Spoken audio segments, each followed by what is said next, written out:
sobriety. The final frontier. Its lifelong mission to straighten out the knuckleheads that can't seem to get it right.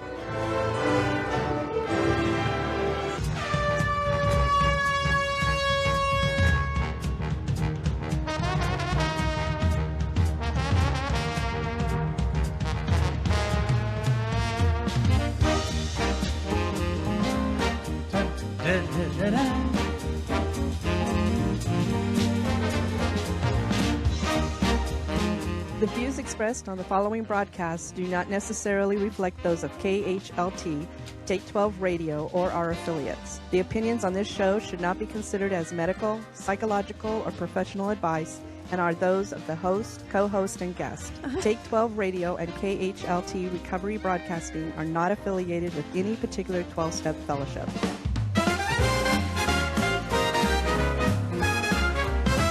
When the static of life fills your brain and the world seems a little too insane, just twist that dial, don't hesitate. There's a haven where good vibes await. Tune in and Take 12 for some joy and cheer. It's the sound of hope coming in crystal clear. Recovery talk, the music so grand, a beacon of light, a helping hand. Welcome aboard, one and all. We're just kind of dancing around here at Take 12 Recovery Radio. Welcome to the world's oldest and original recovery talk and positive music radio station and podcast, the Take 12 Recovery Radio Show, with our co-host from Raw Recovery and Trudging Together, Mr. Dion Miller in Colorado, Roger McDermott in Huntington Beach, California, from Came to Believe Recovery. Our intern, Kat, is in the studio. She just lives down the road here. The Make Believe Take 12 Recovery Radio Orchestra. Little kitty cat. Dion's got his kitty cat. The topic this week: when amends is not accepted. All here at Take12Radio.com on your internet dial. A beacon of light, a helping hand. Kaboom! Kaboom, dilly boom, doom, doom, doom, doom, doom, doom, doom, doom, doom. Okay. Kat, is your tree up? Yes. Okay. Real or fake? Well, actually, it's a sculpture of a tree.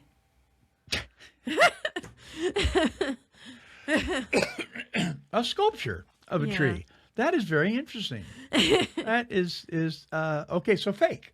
Yeah, it actually has seashells on it. Really? Yeah. All right, you got to take a picture of that and send it. Roger, do you have a tree up? Oh, wait a minute. He's muted. I've got them. I forgot. I'm doing that now.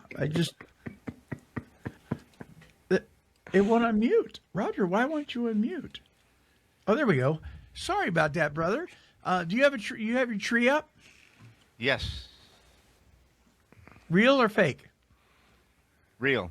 I've done both, but real is traditional, and that's what we did when there was no fake trees when we were kids. You know, when I was okay. Dion, is yours up? Kind of. We went to go put it up on Saturday and figured out that we didn't have a stand for it, so we went and bought a cheap $5 stand, which lasted about 5 minutes.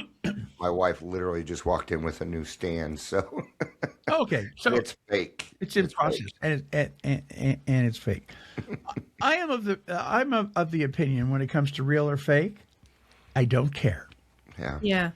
I don't care, but I love having one in my living room, real or fake. It doesn't matter to me. I would prefer real, but it's just too much of a hassle and having to keep it watered and the pine needles everywhere and all that. But anyway, I love the smell of a real tree. I do, but you can get pine scented air freshener. It's very toxic and stuff. I live in Colorado. I smell pine all the time. So. You smell pine all the time. I could just walk into the forest. Okay. Whipped through the forest. So how's everybody doing? How's everybody doing with all the hubbub and traffic and Christmas and all that kind of stuff? You guys keeping a smile on your face? I am. How about you, Dion? You handling it okay? Doing well, you know. Yeah. Yeah, it's holiday time, but I treat these days like any other day. Do the same stuff. I'm always trying to make other people's days better. So, but at this time of year, double down on it. Yeah. Right. Yeah, definitely. I'm getting an echo. Why am I getting an echo? That's weird. Okay, because everybody's echo thing is off. I have no idea why, listeners. That's the way it goes. Roger, how you doing, buddy? You're Mr. Positive, right? Anything knocking you off your beam this week, or No. is everything all good? I celebrated 29 years last Friday, so I've been on this. What? Yeah. Friday 12/12 was my 29 years. So Congratulations. you get to go around and do the tour, picking up cakes and chips and Yeah. whatever. So, but to answer your question, Congratulations. what's a bad day? Yes. So I don't And have you've them. often And I said- told you I stole the line 28 plus years ago that I have no Yeah. valid complaints. I just don't. Life is what it is, and I have principles to live by: the power of God and truth and love. And I'm gonna walk. I don't always do that. Don't think I'm no saint. That's for doggone sure. First time I heard that line in the Big Book, "We're not saints," I went, "Oh, really?" Anyway, Well, you. I thought they were supposed to have a statue, of me at AA, and that say that's Saint Right. Roger there, yeah, or Right. poster Not until child you of hit AA. 30 years. Yeah. No, Too I'm much. blessed. I look at the good stuff, and it's way overwhelmingly wonderful compared to what I Isn't think it? might be. It as really bad. is. Yeah, yeah. So there you It have really is. Yeah. Yeah. Well, good. Well, good deal. Let's see if I can get this up here. Put one foot in front of the other, and soon you'll be walking across the floor. And you too can get 29 years sobriety. Dee. Boom. There you go. Yeah. Kat, how you faring? You're back from Japan, kind of settled down, right? Getting I ready miss Japan. You missed Japan. I know Went when I to went. Japan, Kat?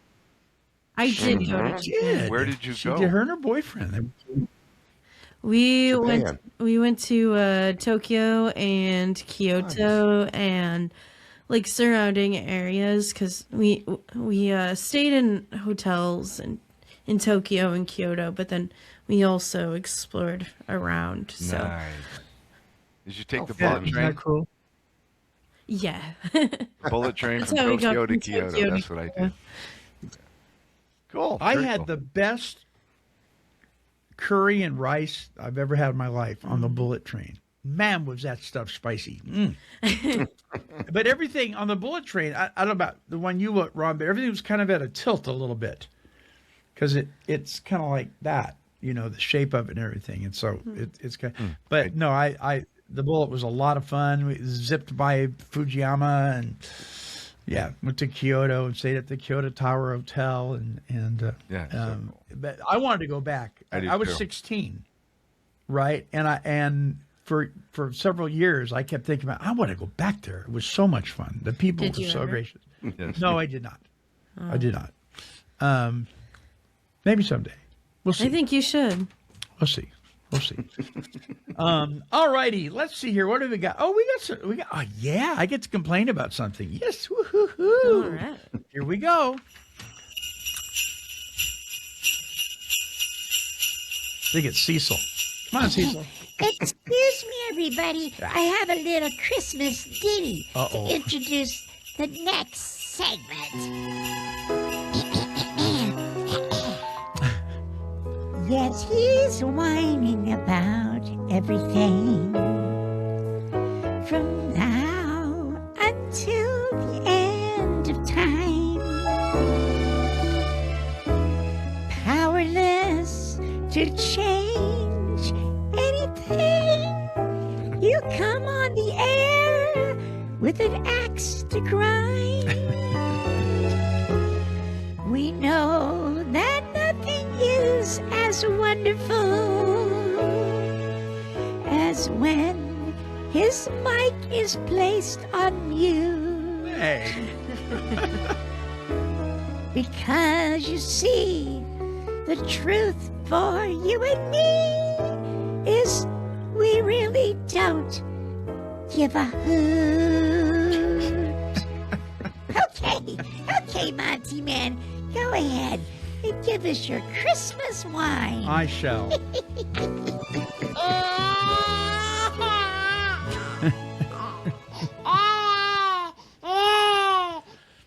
Okay, there you go, Tony. Tony's she used to be a co-host on this show, and she listens to the show all the time. And we love to give her the baby because she loves the baby. She loves to hear babies cry. I do not love hearing babies cry, but she does. There you go, Tony. Hey, before I complain about this thing I'm powerless over, Tony sent me she sent me an audio message about the new Oreo cookies. Have you seen these? So remember, you had your regular Oreo cookie, then you had the thin ones that came out that were really thin. It had hardly any stuffing in the middle, right? Mm-hmm. Then you had double stuff. Then you had mega stuff, and now you've got, I don't know what it is. It's more mega stuff or something weird like that. But I mean, I guess it's just a ton of that. Wait, they got bigger? They got bigger. About time. That's what we need. Yeah, we need bigger Oreos. Well, but you know what that stuff is, don't you? It's whipped animal fat is what it is. Oh, yummy. Yeah, that's what that filling is. It's just it's whipped animal. That's what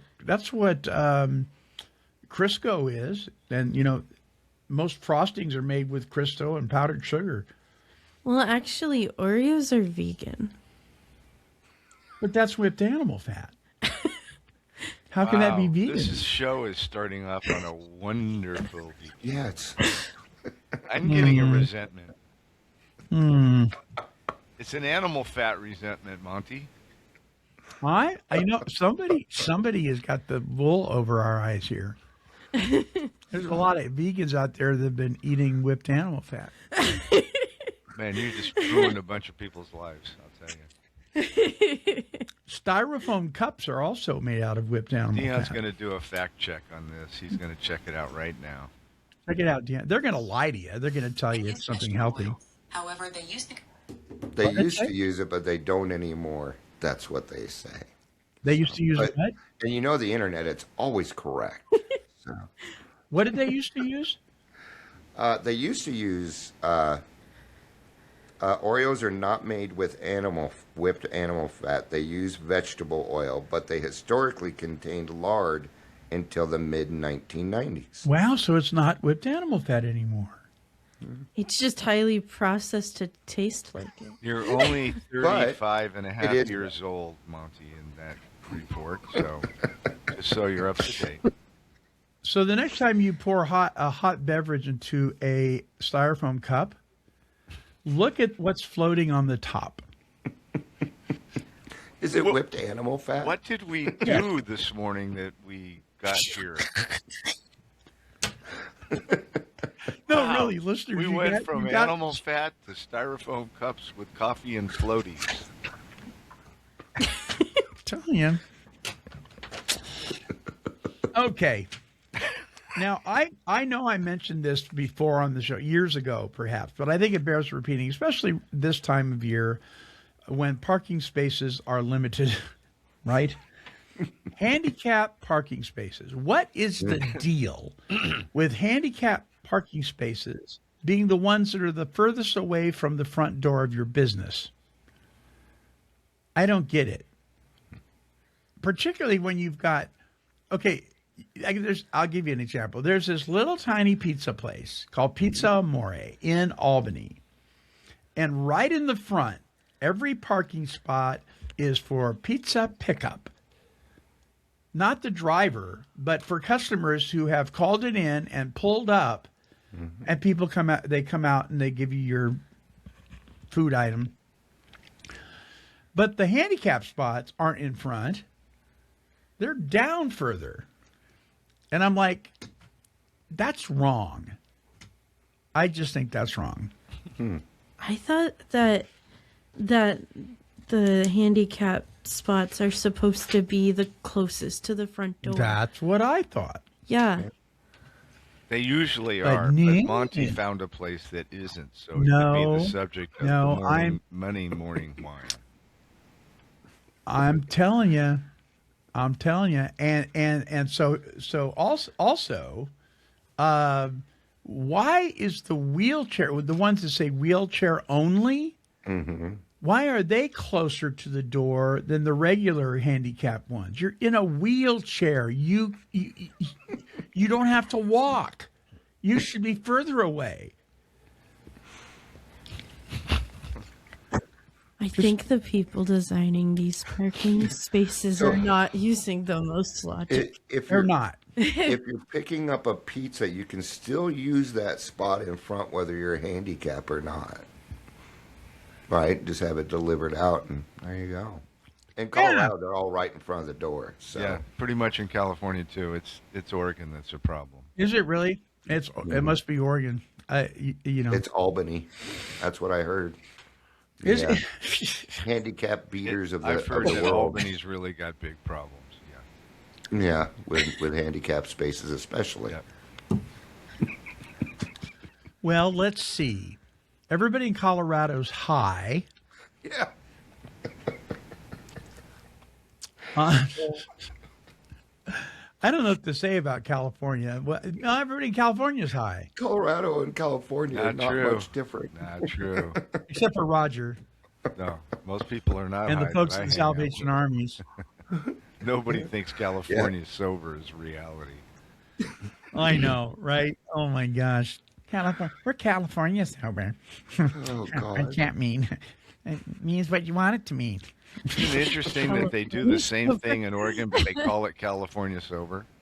Yeah, what is that? Everywhere. It's- It doesn't matter what Yeah, state does you're it, in. yeah, that's what we call Colorado. it. It's California sober in Colorado. Why do we get all the credit for being insane?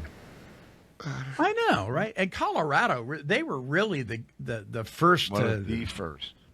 yeah. We were the first state to start. Yeah. And our roads are still horrible. All right, well, that's all I got to whine about. So there you go. Let's close out the weekly wine.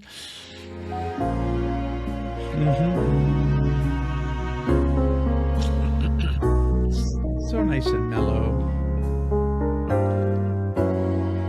Merry Christmas to you.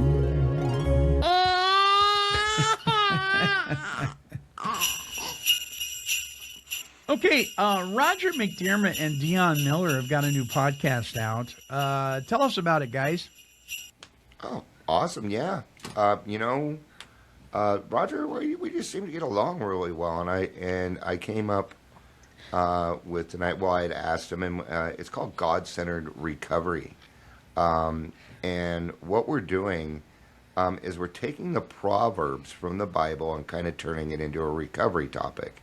Roger's very familiar with the Bible. I am not, so I get to learn a little bit. But it's turning out very interesting.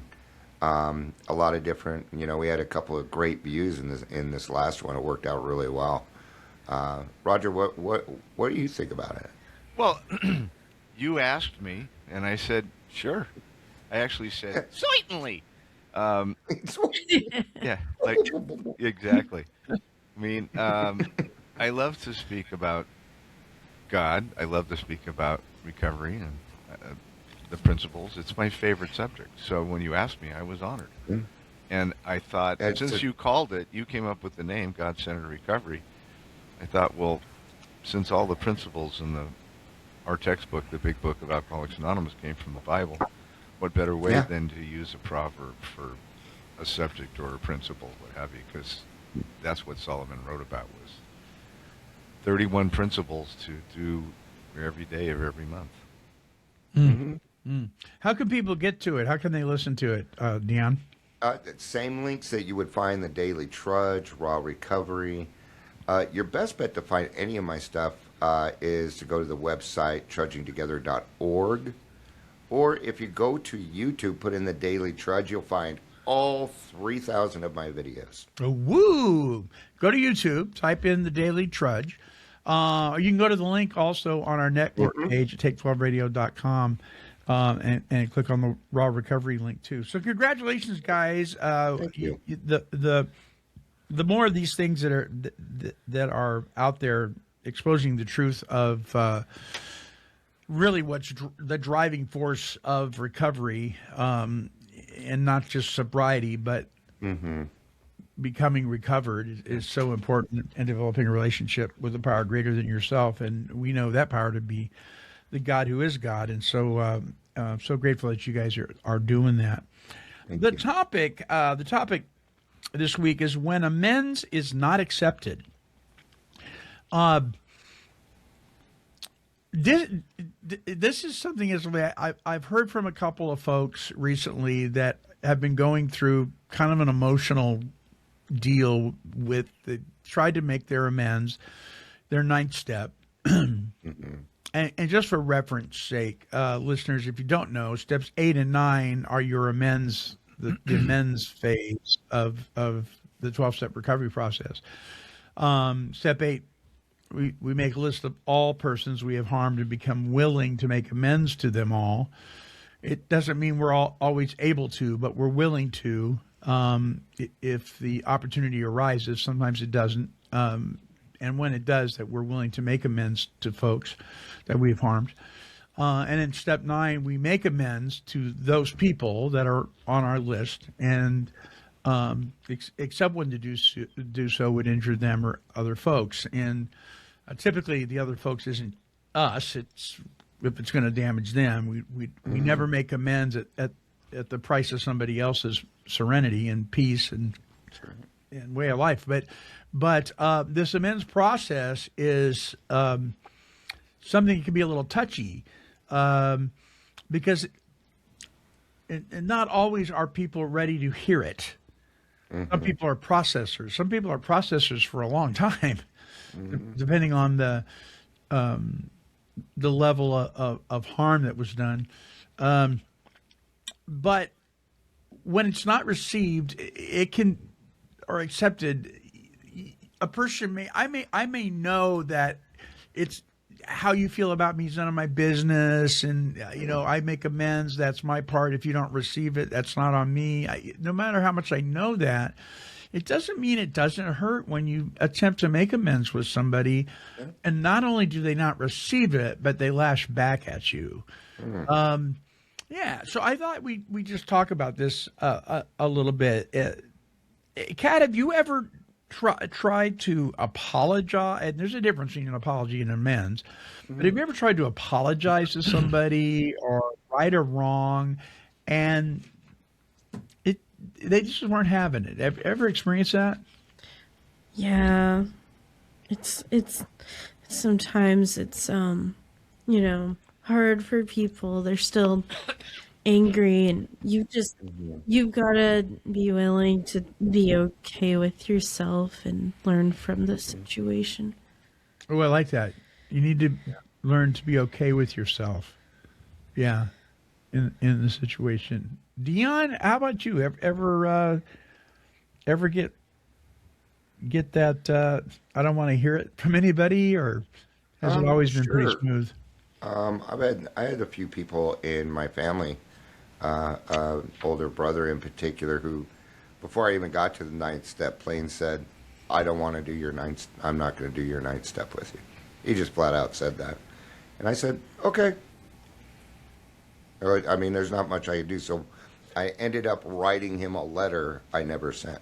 Is what I did. Oh, okay. But what I do is I just stand willing, if he's ever ready, to go ahead and do that. So I stand willing, because what are we really trying? The principle behind step 9 is justice, and people tend to think it's forgiveness, but forgiveness was done in step 5. So what are we really trying to get out of this? It's about bringing our problems to justice, saying, "I did this, I'm admitting it. Is there anything else I can do to earn your forgiveness?" If I can't earn their forgiveness, it's none of my business when it really comes down to it. That's between them and their higher power or God. So it's interesting. So this is part of in the Came to Believe Recovery Legacy Guide, which is everything comes right out of the big book or in the Bible. It refers to step 9 as the step 8 and 9 as the restitution phase. It's interesting that in step 8 the principle is love. In step 9 the principle is discipline, which was I always thought that was very interesting because it does take discipline to make amends. But what say you, Roger? What is your opinion on this when it's not received? Well, I think the problem is that we set ourselves up for an expectation when we do an amends. And when we don't get the expected response, it triggers some sort of emotion in us. And so it's not about the other person. It's about making the word restitution defines it pretty well for me. It's about correcting wrongs I have done. And that principle has nothing to do with the response of the person. So I think it's super important, like it tells us in the Legacy Guide. The first thing in step 9 is we have to forgive ourselves. Numero uno. So that our slate within ourselves is clean. And then we have to not have expectations. The results are in God's hands. We just have to do the right thing at the right time, for the right reason, in the right place, to the right person the first time. And what happens as a result of that, at the other person, that's on them. I have done what I was instructed to do, and I'm done with that. So what happens when I don't get the response that I expect, it clearly indicates I have more work to do on Roger. So you mean if you respond to their lack of response in a way that isn't healthy, for instance? Right. Whatever their response is, it triggers some kind of emotion that I don't like or I think is negative. There's more work to do. My problem is me, not them. Right. Doesn't mean it doesn't hurt. It doesn't mean you're doing something wrong if it hurt. It means, but if it knocks you off your beam, then right? Right. No, it can. So lots of things in life hurt. They really they can hurt deeply. Okay, but so then what? Yeah. Then what? So okay, it hurts. It hurts like the dickens. But it doesn't change what I'm supposed to do and how I'm supposed to act and how I'm supposed to think and how I'm supposed to speak. So when I can do that, I'm really in a good place, and I don't always do that. But the principle is the principle, and restitution is different than I'm sorry. Yes. As is an amendment. Amen. Yeah. I said I'm sorry thousands of times in the course of my life, and never ever did it mean restitution, and never ever was I owning my behavior that wasn't acceptable. I just wanted the heat off so Roger could do what Roger wanted to do. So I wanted the person to not be mad at me, because I'm a people pleaser too, and codependent. All those things. But I don't own that anymore. So the other thing is we have to remember is that much of the time when we are trying to right the wrong or make the amends with another individual, much of the time they don't understand the principles in the 12 steps. Much of the time they haven't been where we've been. They're looking at it as an apology, which they're tired of hearing. They're not looking at it as an amends. They're not seeing it through the same lenses that we are, nor should we expect them to. Correct. It's not right for us to expect them to be on the same page as we are when it comes to principles of recovery, because they're probably not going to be. And That's fine. Yeah, we go to make our amends sometimes. We have, because AA is a catalyst, and so is God. So what it does is for us, time goes by a little differently for us. I mean, we're feeling better at 6, 7 months, and we are. But to people outside, non-alcoholics, to them, I only got 6, 7 months, and can you really, because what's the amends? Well, it's changed behavior. Before I used to say I'm sorry, and then I do nothing about it. Right. Right. I'd be putting on my shoes saying I wasn't going to drink again, but I'm putting on my shoes to go to the liquor store, right? Where this time I went and changed first. Right. So I put some action into myself, and I did that because I love you. I wanted to change. I didn't want to hurt more people or hurt you again. And I feel like that's the big difference, is the action that we decide to put into it. Because to make an amendment to something means to change it. Mm-hmm. You change it. That's what an amendment is. That's what amends is. I think it's really and important that when we approach someone to make a direct amends, and it's not going to harm them or others, right. I think it's important that we share why we're doing it, and explain to them that this is about what's happened to me in the program of Alcoholics Anonymous and what has happened to me as my relationship with God. So what I'm going to say to you is not about my feelings or that sort of thing. Mm-hmm. It's that I'm commanded to do this, and I want you to know that I'm never going to do what I did in the past again to you. And you can even go, you could even say, and I hope you'll receive this amendment and you'll forgive me, but it's not about that. So however you feel is perfectly okay. I'm telling you why I'm doing this. I'm compelled. And I don't get to provide excuses for that behavior either. No excuse. There's no excuse. It is what it is. Yeah, there is no excuse. That's why I went and changed. Yeah. Yeah, because part of the reason people don't receive it well is when we come across like, well, I'm here to discuss my part. What we've just said is you have a part only too. Part in a step 9 is your part. Yeah. It says nothing. I was watching a show on television recently where the guy had harmed some people, and his approach was, I'll admit to my part. And I thought, oh boy, because what he was, that was in small letters.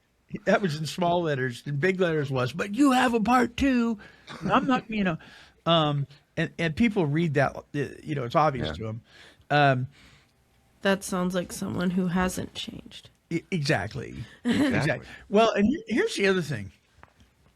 I've heard it said in our recovery circles before that the amends is so you can be free, and I'm like, okay, yeah, but one of the reasons I owe an amends is because I owe an amends. The person deserves an amends. Yes. I wronged them. Yes. They have every right to expect me to make amends. Mm-hmm. And it is because part of it is because I owe it to them. And so if we're going into it, well, this is all about freeing me, and I'm going to be happy, joyous, and free if I make amends. But if we're doing it solely for that, and they don't respond the way we think they should, then I'm miserable again. And again, it's all about me again and all that stuff. The other thing is some people, I've mentioned this before, are processors. It may not be that they're not willing to receive your amends, but they're not necessarily at a place where they can yet. Yeah. And that's all right. We need to be patient with them, all of that is all right. All of that. All of it's all right. Absolutely. And it took my, I have two biological kids and 2 bonus kids, and each one had a different time frame on when they were ready for it. And what I did with them was I gave them all the opportunity. Hey, we can sit down, and you can tell me everything that I did to upset. Because these were my children, so the amend had to be. It had to be there. It had to. They had to own. It had to be theirs. And my job was to sit there and listen. Yeah. No excuses. My only job was to listen because they weren't incorrect. My youngest daughter was the only one that really took me up on it, but our relationship is extremely close because of that. Now there's not much that we can't talk about because she took me up on it. I still have great relationships with my other kids, but they'll be ready when they're ready, and I will be here when they're ready. So, Yeah. That's key. That's key. So when the opportunity arises, if it should, I'm ready to do that. Yeah, I think You you can know, set those guidelines all up front. You know, if you need to process it, I'm not expecting an exact response. I'm not expecting any response necessarily. I'm telling you why I'm doing this, and I want to right the wrong that I did in the past. When you want to talk about it, sure. If not, that's okay too. I love. yeah. So one of the things that we that is suggested in this step when we're making amends with people is asking them the question, how can I make it right? You know, this is particularly particularly when we're talking about financial. Now, before I say to you, how can I make it right? I better count the cost with that. But I will tell you, I can't think of one instance where the person wasn't willing to work with me. Yeah.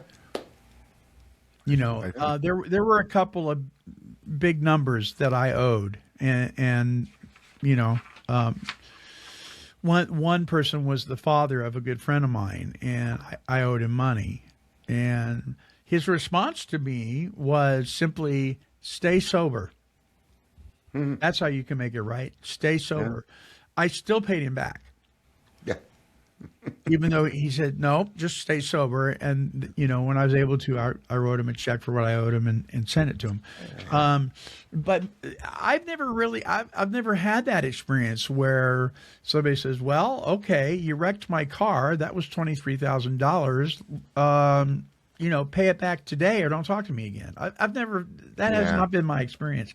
I'm sure that there may be some folks out there like that, but I think people, talking to the listeners now, I think you would be pleasingly surprised at the response you'll receive. Not guaranteed that everybody's going to be hunky-dory with you, but you may be surprised how understanding people are.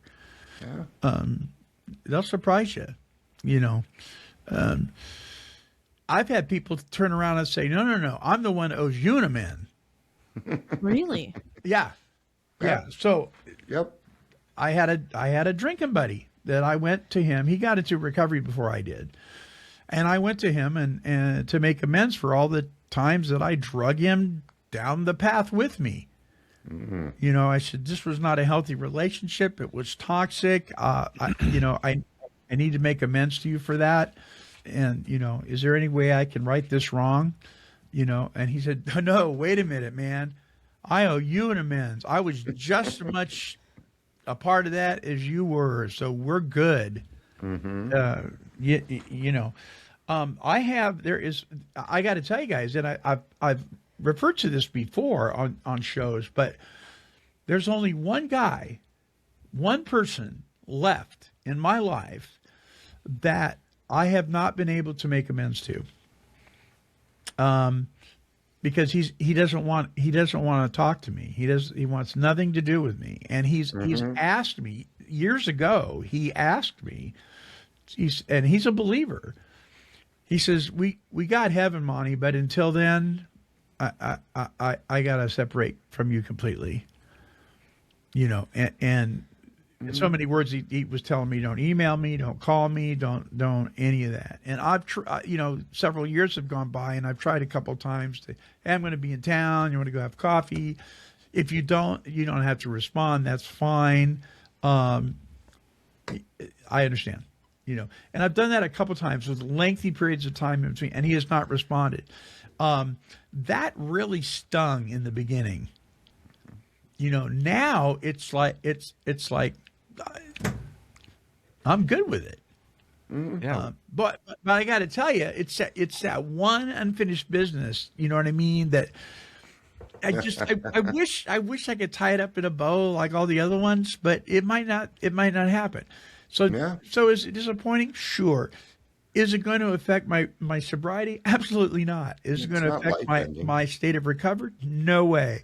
Is it going to affect my relationship with other people? No, it just isn't. It's at one time it would have, but I'm not relationship dependent anymore. I used to be.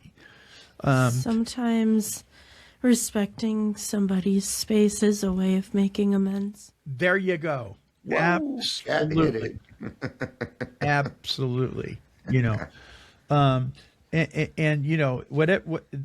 was telling another friend of mine who knows this guy, I said, if you could see me through the lens that this guy saw me through, you wouldn't want anything to do with me either. I mean, the poor guy, I was like, gee whiz. Yeah, there were some people in my life, I was just a bad influence, Yeah. and that's how they see me, and that's gonna have to be okay. Yeah. Amends is kind of like you open the door for somebody, they don't say thank you, but you're still okay with it because you didn't open the door for the thank you. You opened it because it was the right thing to do. It was the right thing to do. Yeah. Yeah. And sometimes doing the right thing just for the purpose of the right thing has got to be good enough. It just has to be, because if it's not, like Roger was saying, then there's more work we got to do. I find that to be really true. When we do the right thing, when we follow God's will, when we apply the principles on all of our affairs, the very thing that we were searching for when we were completely consumed by self-will run riot is the very result we get. When we know that we're doing what God's will is for us. Yeah. It's funny because, we're so anti-self-centered, if you will. But our motivation is to do the right thing because we have principles and God's will wants us to. But the result is way better than when we were seeking for our own selves. It's kind of a paradox. Lots of paradoxes, seemingly, in our fellowship and our program. But it's not a conundrum. It's just that's what happens when we follow God. We may not even like it sometimes. Oh well. Right. So this is a very familiar. I kind of want to wrap it up with this. This is a very familiar reading from the Big Book of Alcoholics Anonymous on page 83 and 84. It's referred to as the promises of Step 9. I don't want to unpack them real quick. So these promises will come true regardless of the person's response, by the way. That's right. So it says something that's very important that gets glossed over so many times. The paragraph begins by saying, if. It means it's conditional. If we are painstaking about this phase of our development, and I wish people would stop and say, okay, what phase are we talking about, folks? Because nobody knows in so many instances. Well, we're talking about the amends phase, talking about the ninth step, that phase of our development. And it's a phase of our development. It's part of the process. Okay. And it says we will be amazed before we're halfway through. Halfway through with what? The amends process. That's the question. Okay. And then that's the first promise. We'll be amazed before we're halfway through. The second one is we're going to know a new freedom and a new happiness. Man, I'll tell you what, if you want to be free, break the chains that bind you. We will not regret the past, nor wish to shut the door on it. So for years, I regretted the past. People would say, would you do it differently? Oh, absolutely. I regret it. Was it ugly? Yes. Was it painful? Yes. But do I regret it today? No. Nope. Nope. Exactly. I don't wish to shut the door on it because then it wouldn't be useful for other people. Amen. Well, and I like who I am today, and I am who I am today because of my past. Amen. Yeah. So The past is part of you. It is. It is. It is part of you. And how we carry that is going to make all the difference in the world. You know, we will comprehend the word serenity and we will know peace. That suggests that we couldn't comprehend the word serenity before this. What's that mean? You know, and to know peace, to have that calm, to be settled in your spirit. I mean, that's an amazing promise. No matter how far down the scale we have gone, I would suggest that we've gone down pretty far. We will see how our experience can benefit others. Now, see, that is so key to me because Bill Wilson, this guy was a wordsmith extraordinaire. He really was. I mean, he focuses so much in this whole process on taking ourselves out of the equation and it being for other people, to benefit other people. Yeah, that feeling of uselessness and self-pity will disappear. Do you have self-pity? Whew, I did. I go to my dad, you guys, and every time I got in trouble, I go, Dad, I didn't do anything wrong. He just looked at me. So you're telling me you were in the wrong place at the wrong time? Every time? every time. Every time? Yeah, Dad, I was. It's just bum luck, man. You gotta understand, Dad. We will lose interest in selfish things and gain interest in our fellows. There, he says it again, doesn't he? Mm-hmm. Other people. We're putting other people before ourselves. Self-seeking will slip away. He says it again. Our whole attitude now look on life will change. Fear of people and of economic insecurity will leave us. Why will economic insecurity leave me? Because my creditors aren't knocking down my door anymore.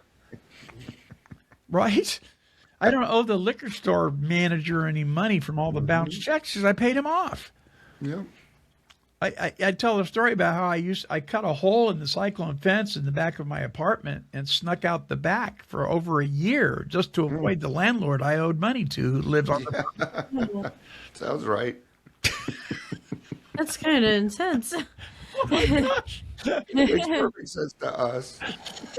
Yeah. We will intuitively know how to handle situations that used to baffle us. What kind of situations? Ones where we ended up owing an amends. You know, and it's true. I don't carry a 3x5 cards in my pocket anymore with, let's see, I'm in a situation. Let's pull this out and see what step applies. I used to have to do that. Mm-hmm. I don't do that anymore. It's automatic. Why? Because today I live in steps 10, 11, and 12. Becomes intuitive. Yeah. Intuitively. That's just a cool word, isn't it? It's a fun word to say. Intuitively. Yes. Makes you sound British. Especially, intuitively. Intuitively. Plethora. Despicable. You know. We will suddenly realize that God is doing for us what we could not do for ourselves. See, he's the one powering this whole thing. Yeah. And those will come true regardless of the response the other person makes. Yeah. They will come true. You want to live happy, joyous, and free? Make it amends where it's owed. Yeah. And I'll say it. I've said it a million times, and I'll say it again. If you were stealing money or shoplifting from the grocery store down the street, making direct amends is not taking the shopping cart back every time you go shopping. That's right. Well, I take 2 shopping carts back from the parking lot. Yeah, whoop-de-doo. You should. You I should. do that anyway. You should do it anyway. And normal people do that every day. What, Roger? I said normal people do that every day. Yeah. We want a pat on the back because we do something that we're supposed to do anyway. That's right. All right. Look at me. I took out the trash. I'm so wonderful. Yeah, exactly. Yeah, but you didn't put a bag back in it. I mean, you're only halfway there, brother. Yes, and you have to put a bag in the bottom, too. Yeah. Right? There you Put a go. bag in the bottom. For the next one. I put 2 bags in the bottom. Why is that? Of course you do. So when I empty the trash, I already have a bag in there to use again. Oh, I okay. put an unused one in there in the bag. Of course, it doesn't help when the first bag has a hole in it, and you know. And you put cat litter in there. You know, they can never make those bags strong enough. And they're never the right size. You got to stretch. I'm telling you what. What's that company that makes the big bags? Hefty. Hefty owes me an amends. They never. We know what his wine's going to be next week. You got to stretch to try to fit it over the. So Rubbermaid and Hefty need to get together. You know, it's like the stupid hot dog buns in the package. I knew that was coming up. I knew it. Right. It's. Pardon me, guys. Why? That's what went through my head. I'm like, Oscar Mayer needs to be involved in this. Oh my gosh! It's like, so how many hot dogs are in a thing of hot dogs? 8, right? 8. Usually 8. And so in the buns, how many are there? 6. 6 or 7 sometimes. There's usually either 6 or 10. Yes, 6 or 10. Yeah, but so that it's not the same number as in the hot dog package. It's so you keep buying more. I am telling you, they got a hook in us. Well, I solved this problem by just turning the leftover buns into sandwich bread. Right, That's what I say. I just use bread. I don't even buy hot dog buns. But then again, those carbs are no good. No good. Stop eating bread. Start eating pork and chicken and fish and bacon bacon is pork. Sausage, bacon, sausage, turkey sausage. Yeah, baking up that sausage, boy. Man, oh man, oh man. Okay, so our closing song this week is called Forgiveness. How apropos. Yeah. And it's by John Batdorf. I've played this song before on other shows. It's been a while. But man, what a powerful song this is. It really is about what we've been talking about this week. So let's hear that, and I'll come back and we'll close out the show. Here's John with his song, Forgiveness.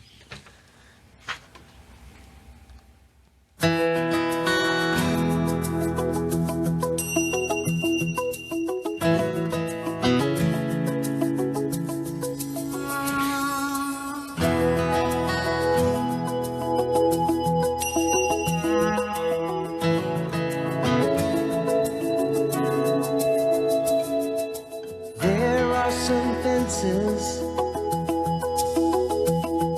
that are awfully hard to mend, and there are some actions that are even harder to defend. You've been gone for half a lifetime, hated time that we were friends. It's all about forgiveness. It's all about love.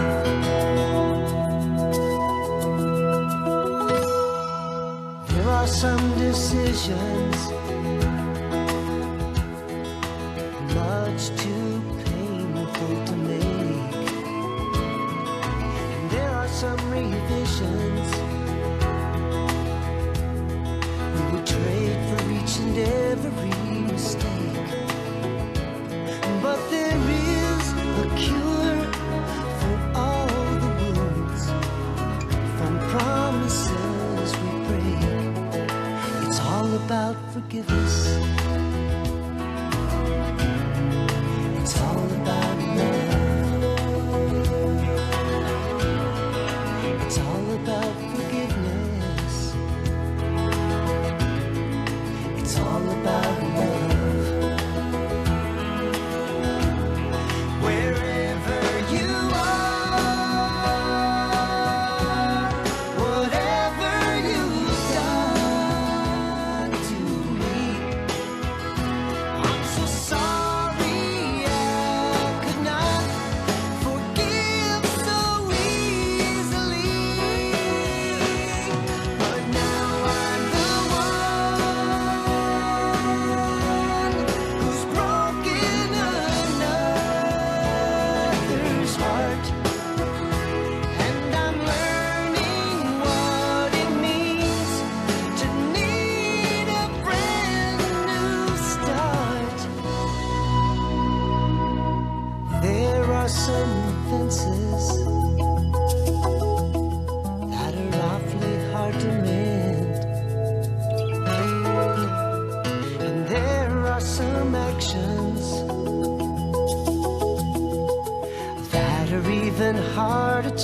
defend. And with all my heart, I'm telling you, you've long since made amends. It's all about forgiveness. It's all about love. I'm asking your forgiveness. I'm needing your love.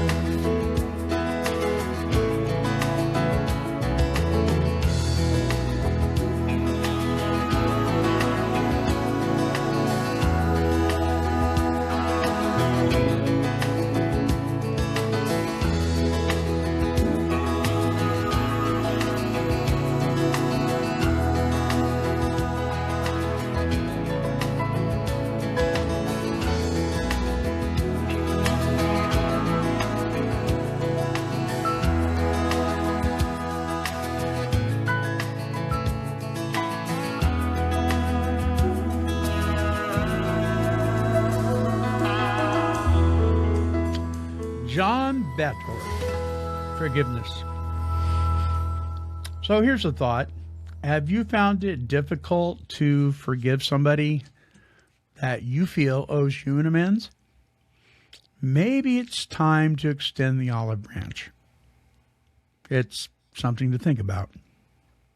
Until next time, this is the Monty Man, along with Roger, Dion, Kat, and the rest of the Take 12 Recovery Radio family, and we are wishing God's perfect serenity for each and every one of you.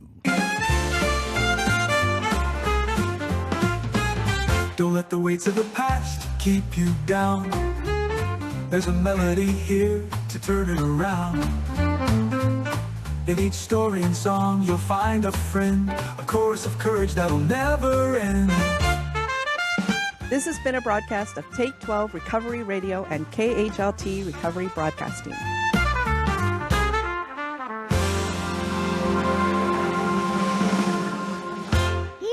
Kitty, kitty, kitty, kitty. This has been a Chicken and a Pig production.